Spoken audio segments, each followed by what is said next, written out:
কাজ করতে হবে। দুইটি কাজ যদি নারীরা করতে পারে ওই নারীর কপাল খুলে যাবে। এক নাম্বার হচ্ছে ফজরের সালাত আদায় করা।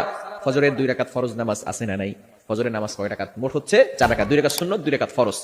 নবীজি সাল্লাল্লাহু আলাইহি সাল্লাম জানিয়ে দিয়েছেন সহিহ মুসলিম শরীফের হাদিস, যে ব্যক্তি ফজরের 2 রাকাত ফজরের নামাজ আদায় করবে, আল্লাহ পাক রব্বুল আলামিন তাকে জিম্মায় নিয়ে নেবেন। ওই ব্যক্তিকে দুনিয়ার কোনো শত্রু কোনো ক্ষতি করতে পারবে না। আল্লাহ পাক রব্বুল আলামিন নিজে পরের দিন ফজর পর্যন্ত তাকে হেফাজত করতে থাকবে। আল্লাহ পাক রব্বুল আলামিন তার জিম্মাদার হয়ে যাবেন। আমরা অনেকে সকালবেলা ঘুম থেকে উঠেই নামাজ না পড়ে ঘর ঝাড়ু দেই।